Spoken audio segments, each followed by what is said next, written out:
चन्द्रे र मुनाको जीवनमा मुनाको पहिलो श्रीमानको इन्ट्री। के होला त अब मुनाको जिन्दगी?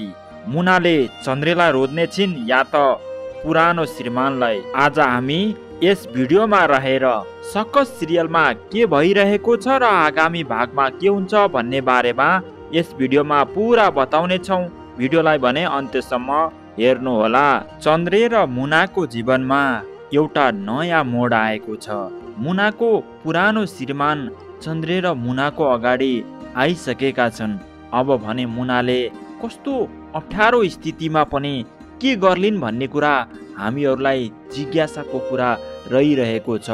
पक्कै पनि अब धेरै समस्याहरू मुनाको जीवनमा आउनेछ, किनकि मुनाको आमाले चन्द्रेलाई त्यति मन पराएको जस्तो देखिँदैन। मुनाको आमाले मुनाको पहिलो श्रीमानलाई नै सपोर्ट गर्छिन् कि भन्ने हामीहरूलाई लागेको छ र पक्कै पनि मुनाको आमाले मुनाको पहिलो श्रीमानलाई नै सपोर्ट गर्ने छिन्। त्यसो हो भने मुनाका 12 सन्देशले कसलाई सपोर्ट गर्ने छन् त? यसो विचार गर्ने हो भने मुनाका बाले पनि चन्द्रेसँग मुनाको बच्चा नभएको कारणले मुना र चन्द्रे अलग गाउन चन्द्रेका बाले पहिल्यै कोसिस गरिरहेका थिए। अहिले त्यो अवसर मुनाका बाले पाएका छन् भने यता सन्देशले पनि आफ्नो दिदीको बदला यही बेलामा पुरानो भेनासँग आफ्नो दिदीलाई पठाए भने सन्देशको आफ्नो दिदीको पुरानो बदला यही बेलामा पुरा हुनेछ।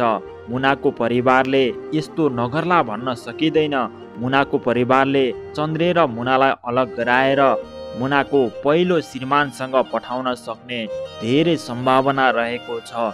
आखिर मुनाको परिवारले जे गरे पनि जबसम्म मुना र चन्द्रे छुटिन चाहँदैनन् तबसम्म कसैले पनि मुना र चन्द्रेलाई छुटाउन सक्दैनन्। तपाईहरूलाई मुना र चन्द्रे छुटिन हुँदैन भन्ने लाग्छ भने कमेन्ट बक्समा मुना र चन्द्रे भनी लेखिदिनु होला।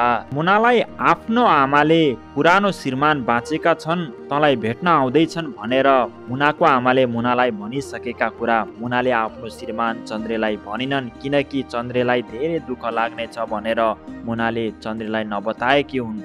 मुनाले चन्द्रेलाई यो कुरा बताउनु पर्ने थियो। यदि मुनाले यो कुरा चन्द्रेलाई बताए भने चन्द्रेले केही न केही उपाय अवश्य गर्ने थिए। एक दिन न एक दिन चन्द्रेले यो कुरा पक्कै थाहा पाउनेछन् र अब के गर्ने भन्ने कुरा चन्द्रेको परिवार र मुनाले छलफल गरेर अगाडि बढ्नेछन्। मुनाले अर्को बिहे गर्नु मुनाको कुनै पनि गल्ती थिएन, किनकि मुनालाई भनिसकेको थियो कि मुनाको श्रीमान पहिलाको बितिसकेका थिए। त्यसै अनुसारले चन्द्रेले मुनालाई मन पराए। मुनाले पनि चन्द्रेको बानी व्यवहार मन परेर उनीहरूमा माया बस्यो अनि उनीहरूले बिहे गरेका थिए। यसमा चन्द्रे र मुनाको कुनै पनि दोष छैन। उनीहरूको माया नै ठुलो एउटा बिहे गर्ने आधार बनिसकेको थियो र उनीहरू राम्रो तरिकाले जीवन जिएका थिए। अहिले आएर पुरानो श्रीमान बचेको छन्। भेट्न आउँदा मुना 3 छक परेकी छिन्। उनीलाई आकाश खसे जस्तो भइसकेको छ। अब के होला त दर्शकबिन?